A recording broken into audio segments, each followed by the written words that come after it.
पैर को ज़मीन पे रखें, पैर को सोफ़े पे रखें, पैर को हवा में रखें, वो आपकी मर्ज़ी है। देखें, एक असल में ये मसला जो पूछ रही हैं, क्यों पूछ रही हैं, वो मैं बताता हूँ क्यों पूछ रही हैं आपको। इससे पहले कि आप बताएं, मैं ही बता देता हूँ।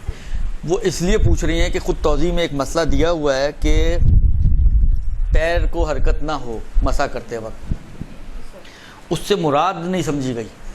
पैर को हरकत ना हो से मुराद ये है कि ये आपका हाथ है और फ़र्ज़ करें ये आपका पैर है,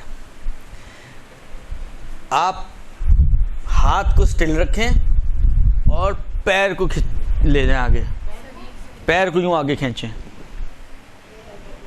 नहीं समझ में आया? जी, पैर को हिलाएं आप और हाथ को स्टिल रखें, ये मना है।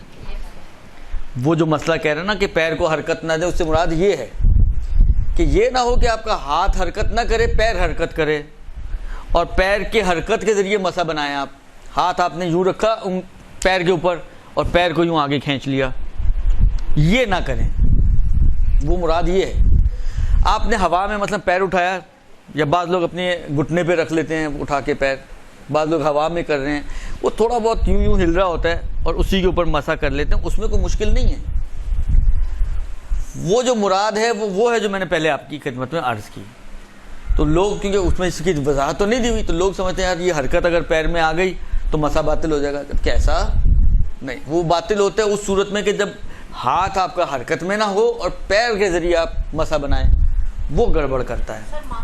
बिरहमतिक या अरहमर राहिमीन व सल्लल्लाहु अला मुहम्मद व आलिहि